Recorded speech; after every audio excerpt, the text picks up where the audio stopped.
നമ്മൾ അവസാനം സംസാരിക്കുന്നത് അമേരിക്കൻ ഇലക്ഷനും അമേരിക്കയിൽ ഇപ്പോൾ ഉണ്ടാകുന്ന ചില പൊളിറ്റിക്കൽ ഡെവലപ്മെൻറ്റ്സുമാണ്. ഇപ്പം നെതന്യാഹു ഇസ്രയേൽ പ്രധാനമന്ത്രി അവിടെ സന്ദർശിക്കുന്നു, വലിയ പ്രതിഷേധം ഉണ്ടായിക്കൊണ്ടിരിക്കുന്നു. ബൈഡൻ പിന്മാറി, കമല ഹാരിസ് ഡെമോക്രാറ്റുകളുടെ പ്രസിഡന്റ് സ്ഥാനാർത്ഥിയായി വരുന്നു.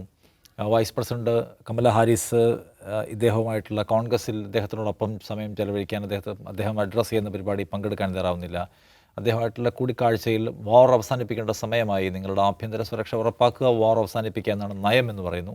അപ്പോൾ കമല ഹാരിസ് വീണ്ടും ഹാരിസ് പ്രസിഡന്റ് സ്ഥാനാർത്ഥിയാവുകയും അവർ അമേരിക്കയുടെ നായക പദവിയിലേക്ക് എത്തുകയും ചെയ്യുക എന്നത് എന്തുമാത്രം അമേരിക്കൻ പൊളിറ്റിക്സിൽ, അപ്പോൾ അമേരിക്കയുടെ മിഡിൽ ഈസ്റ്റ് നയത്തിനകത്ത് മാറ്റമുണ്ടാക്കാൻ സാധ്യതയുള്ള ഒന്നാണ്. എങ്ങനെയൊക്കെയാണ് ഫലസ്തീൻ ഇഷ്യൂവിനെ, നെതന്യാഹുവിൻ്റെ സന്ദർശനത്തെ, കമല ഹാരിസിൻ്റെ സ്ഥാനാർത്ഥത്തെ നമുക്ക് ചേർത്ത് വായിക്കാൻ കഴിയുക ഇപ്പോൾ എന്നത് സംസാരിക്കുന്ന അവസാനം.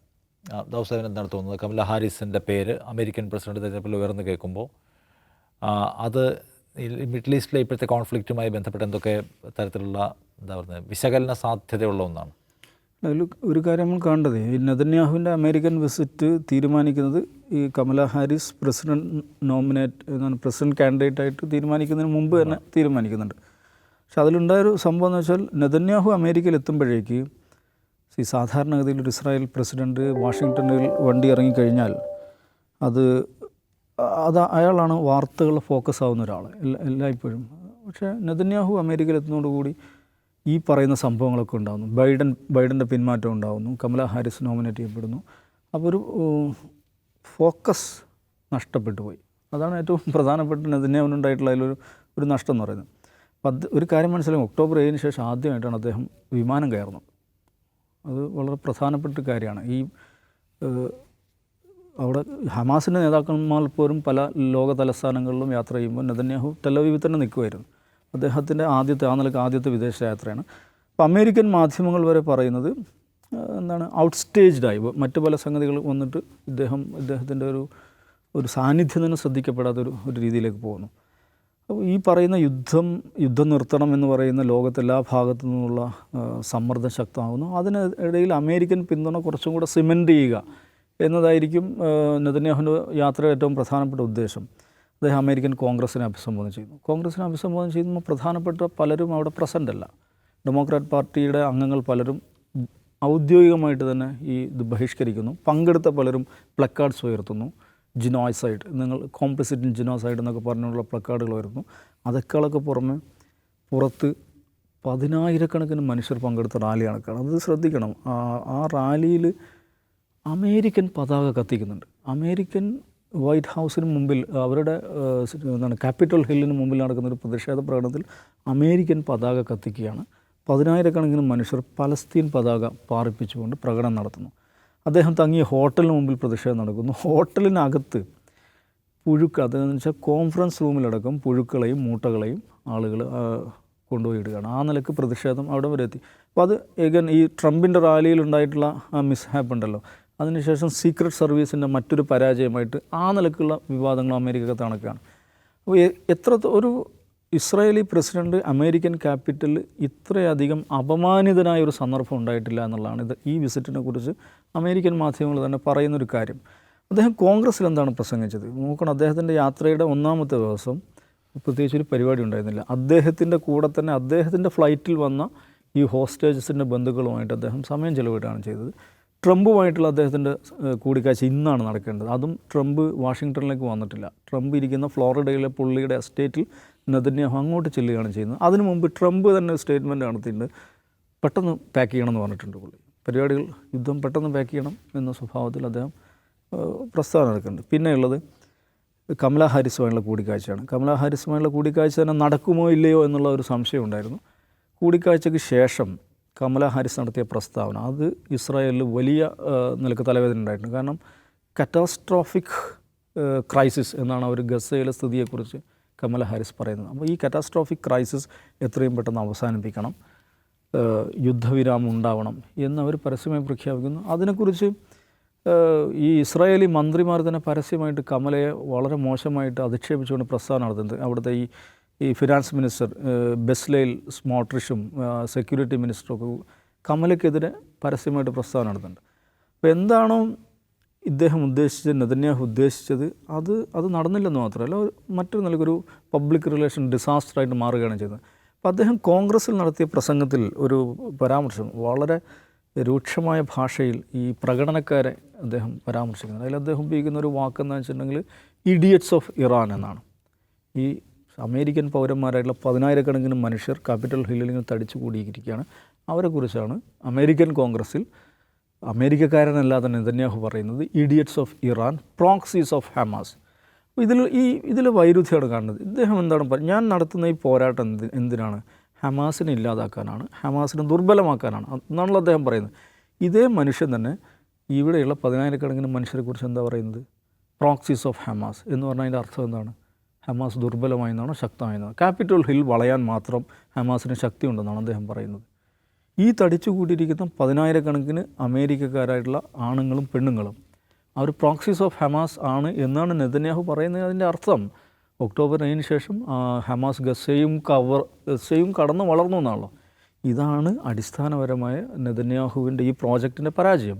ആ പരാജയത്തെ എഗൻ വെളിച്ചത്ത് കൊണ്ടുവരുന്ന ഒരു ഇവൻ്റായിട്ടാണ് എനിക്ക് ഈ അമേരിക്കൻ വിസിറ്റ് കാണുന്നത്. ഈ പ്രൊട്ടസ്റ്റേഴ്സിൻ്റെ ലക്ഷ്യം എന്ന് പറയുന്നത് ഇനിയിപ്പോൾ കമല ഹാരിസ് എങ്ങാനും പ്രസിഡൻ്റ് ആവുക, അവർ ഇസ്രായേൽ നയം തിരുത്തുമോ, അതാണുള്ളതാണല്ലോ. കാരണം വെച്ചാൽ നെതന്യാഹു വരുന്നു എന്നതിനപ്പുറം കമല ഹാരിസ് പ്രസിഡന്റ് സ്ഥാനാർത്ഥിയാവുന്നു എന്നുള്ളതാണ് പ്രൊട്ടസ്റ്റിൻ്റെ ഏറ്റവും പ്രധാനപ്പെട്ട ഉദ്ദേശം. കാരണം ഈ പ്രൊട്ടസ്റ്റ് കമല ഹാരിസ് കാണണം, അതാണ് അതിൻ്റെ ഒരു പ്രധാനപ്പെട്ട ലക്ഷ്യം. അപ്പോൾ ജോ ബൈഡൻ അദ്ദേഹത്തിൻ്റെ ഒരു തരത്തിലും വിട്ടുവീഴ്ചയില്ലാതെ ഇസ്രായേലിനോടുള്ള പിന്തുണ ആണ്. ഡെമോക്രാറ്റ് വോട്ടർമാരെ മാറി ചിന്തിപ്പിക്കാൻ പ്രേരിപ്പിച്ചു. മാറി ചിന്തിക്കുക എന്ന് പറഞ്ഞാൽ ഡെമോക്രാറ്റിൻ്റെ പ്രൈമറി വോട്ടിംഗ് പ്രോസസ്സിൽ ഒരു പ്രധാനപ്പെട്ട സാധനമാണ് അൺകമ്മിറ്റഡ് വോട്ടേഴ്സ് എന്ന് പറയുന്നത്. ഇപ്പോൾ ജോ ബൈഡനെതിരെ ഡെമോക്രാറ്റിക് പാർട്ടിയിൽ മറ്റൊരാളുണ്ടെങ്കിൽ ഈ രണ്ടുപേരും, നമ്മുടെ നോട്ട എന്ന് പറയുന്നത്, ഈ രണ്ടുപേരെ അല്ല ഞങ്ങൾ ഉദ്ദേശിക്കുന്നതെന്ന് പറഞ്ഞ് അൺകമ്മിറ്റഡ് വോട്ടറായിട്ട് സ്പെസിഫൈ ചെയ്യാൻ കഴിയും ഒരാൾക്ക്. അപ്പോൾ അൺകമ്മിറ്റഡ് വോട്ടേഴ്സിൻ്റെ വോട്ട് കൊണ്ട് ഈ നാഷണൽ കോൺഫറൻസ് ഉണ്ട്. നാഷണൽ കോൺഫറൻസ് പറഞ്ഞാൽ ഈ പ്രസിഡന്റ് സ്ഥാനാർത്ഥി പ്രഖ്യാപിക്കുന്ന സമ്മേളനം, അതിലേക്കുള്ള ഡെലിഗേറ്റ്സ് നോൺ കമ്മിറ്റഡ് ഡെലിഗേറ്റ്സ് ആയിട്ടാണ് വരിക. ഇപ്പോൾ ബൈഡൻ്റെ സ്ഥാനാർത്ഥിത്വത്തിൽ അമേരിക്കയിൽ ഏതാണ്ട് 7 ലക്ഷത്തോളം നോൺ കമ്മിറ്റഡ് വോട്ടേഴ്സ് ഉണ്ട്. അതൊറ്റ കാരണമേ ഉള്ളൂ, ഈ ഇസ്രായേലിൻ്റെ ഗസ അറ്റാക്ക്. അതായത് ജോ ബൈഡൻ അതിലെ പോളിസി തിരുത്തണം, ഇസ്രായേലിനുള്ള പിന്തുണ പിൻവലിക്കണം എന്ന് പറഞ്ഞ് 7 ലക്ഷം പേര്. അതിൽ ഏറ്റവും കൂടുതൽ ആളുകളുള്ളത് മിഷിഗൻ എന്ന് പറഞ്ഞ സ്റ്റേറ്റിലാണ്. മിഷിഗനിലാണ് ഏറ്റവും കൂടുതൽ അറബ് അമേരിക്കൻ പോപ്പുലേഷൻ ഉള്ളത്. അപ്പോൾ അവരുടെ എണ്ണം വർദ്ധിച്ചുകൊണ്ടിരിക്കുകയാണ്.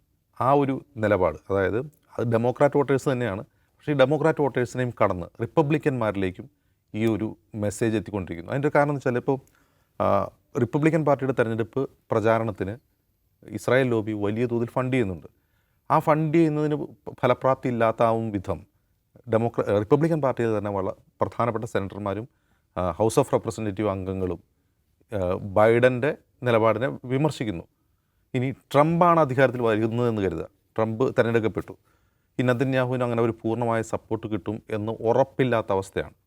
അതായത് ട്രംപ് പറയുന്നത് എന്താണ്, ട്രംപ് എന്ത് നിലപാട് സ്വീകരിക്കുമെന്ന് ട്രംപിന് തന്നെ അറിയില്ല. ട്രംപ് എന്ത് പറയും, എന്ത് ചെയ്യും എന്നുള്ളതിനെക്കുറിച്ച് റിപ്പബ്ലിക്കൻ പാർട്ടിയിലെ പ്രധാനപ്പെട്ട നേതാക്കൾക്ക് ഉറപ്പില്ല. അതേസമയം ഈ അമേരിക്കൻ കോൺഗ്രസ്സിൽ നടന്നുള്ള നെതന്യാഹുവിൻ്റെ പ്രസംഗത്തിന് ഈ റിപ്പബ്ലിക്കൻ പാർട്ടിയിലെ പലരും കൈയടിക്കുന്നൊക്കെ ഉണ്ട്. എങ്കിൽ പോലും റിപ്പബ്ലിക്കൻ പാർട്ടിയിലെ തന്നെ ഭൂരിഭാഗം പേർക്കും ഇസ്രായേലിനോടുള്ള അമേരിക്കയുടെ ഈ അന്ധമായ പിന്തുണയോട് വിയോജിപ്പുണ്ട്. അതിൻ്റെ കാരണങ്ങൾ പലതും വേറെയാണ്, നമ്മൾ മുമ്പ് ഇവിടെ പലപ്പോഴും ഡിസ്കസ് ചെയ്തിട്ടുണ്ട്. ഇസ്രായേലിനെ അങ്ങനെ പിന്തുണയ്ക്കേണ്ട ആവശ്യമില്ല. മറ്റൊരു കാര്യം ചൂണ്ടിക്കാട്ടപ്പെടുന്ന മറ്റൊരു കാര്യം, അമേരിക്കൻ കോൺഗ്രസ്സിൽ നെതന്യാഹു പ്രസംഗിക്കുന്നത് എന്താണ്, I am protecting the shared values of US എന്നാണ് പറയുന്നത്. അതായത് അമേരിക്കയും ഇസ്രായേലും പങ്കുവയ്ക്കുന്ന മൂല്യങ്ങളെ നിങ്ങൾ ഓൺ ഗ്രൗണ്ടിൽ ഇറങ്ങാതെ ഞങ്ങൾ അവിടെ പ്രൊട്ടക്റ്റ് ചെയ്യുന്നു, നിങ്ങൾക്ക് വേണ്ടിയാണ് ഞങ്ങൾ യുദ്ധം ചെയ്യുന്നത് എന്നാണ് പറയുന്നത്. അപ്പോൾ അതിനെ റിപ്പബ്ലിക്കൻ പാർട്ടിയിലെ പലരും വിമർശിക്കുന്നു. ഇയാൾ ഇതേ പണി 2000, 2001, 2002 കാലഘട്ടത്തിൽ അമേരിക്കയിൽ വന്ന് ചെയ്തിട്ടുണ്ട്. എന്തിനാണ്?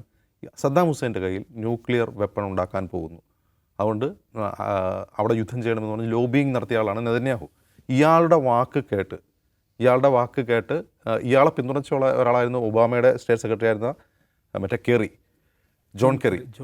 അപ്പോൾ അന്ന് അവരൊക്കെ ഇയാൾക്ക് വേണ്ടി സപ്പോർട്ട് ചെയ്തതാണ്. എന്നിട്ട് എന്താണ്ടായത്, 14,500ഓളം അമേരിക്കൻ സൈനികരെ കൊന്നു ഇറാഖിൽ കൊണ്ടുപോയി ഇയാൾ എന്ന് പറയുന്ന റിപ്പബ്ലിക്കന്മാരുണ്ട്. അതായത് റിപ്പബ്ലിക്കന്മാർ ഈ നെതന്യാഹുവിനെ എതിർക്കുന്നതിൻ്റെ കാരണം വേറെയാണ്. കാരണം ഇയാളുടെ വാക്ക് കേട്ടാൽ അതിൻ്റെ തിരിച്ചടി അമേരിക്കയ്ക്കായിരിക്കും, അമേരിക്കൻ പട്ടാളക്കാർക്കായിരിക്കും, അമേരിക്കൻ താല്പര്യങ്ങൾക്കായിരിക്കും എന്നുള്ളതാണ് റിപ്പബ്ലിക്കന്മാരുടെ പ്രശ്നം.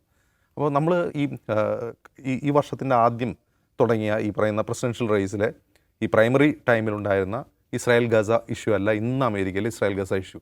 2 പാർട്ടികൾക്കിടയിലും ഇസ്രായേലിനോടും നെതന്യാഹുവിൻ്റെ പോളിസിയോടുള്ള അതൃപ്തി വളർന്നുകൊണ്ടിരിക്കുകയാണ്. അതുകൊണ്ടാണ് കമലാ ഹാരിസ്, ഇപ്പോൾ ജോ ബൈഡൻ എന്തുകൊണ്ടാണ് ഇത് പറയുന്നത് എന്നുള്ളത്, ജോ ബൈഡൻ എന്തുകൊണ്ടാണ് പിന്മാറിയത് എന്നുള്ളതിന് ഉത്തരമാണ് എന്തുകൊണ്ടാണ് ഇത് പറയുന്നത്. കാരണം അദ്ദേഹം മറ്റു പല സ്വാധീനങ്ങളാലുമാണ്. കമലാ ഹാരിസ് അങ്ങനെയല്ല, കുറേ കൂടി ചെറുപ്പമാണ്, കാര്യങ്ങളെ മനസ്സിലാക്കുന്ന ആളാണ്. അവരുടെ കമലാ ഹാരിസിൻ്റെ എതിരാളികൾ പറഞ്ഞാൽ അവരെ റാഡിക്കൽ എന്നാണ് വിളിക്കുന്നത്. അവർ വളരെ ശക്തമായ ഭാഷയിലാണല്ലോ പറഞ്ഞത്.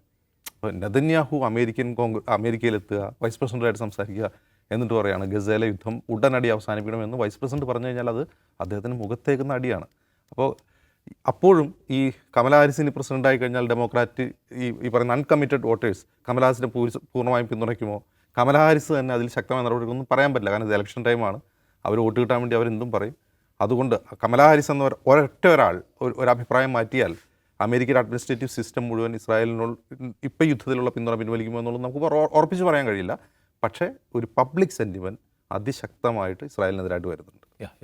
പലസ്തീൻ സെൻറ്റിമെൻറ്റ്സും പൊളിറ്റിക്സും അമേരിക്കൻ ഇലക്ഷനിലെ ഒരു ഡ്രൈവിംഗ് ഫോഴ്സായി നിൽക്കുമോ എന്നാണ് നമ്മളിപ്പോൾ ചോദിക്കുന്ന അല്ലെങ്കിൽ വേറെ നിൽക്കുന്ന പ്രധാനപ്പെട്ട ചോദ്യങ്ങളിലൊന്ന്. നാളെ ഇരിക്കാം. നമസ്കാരം.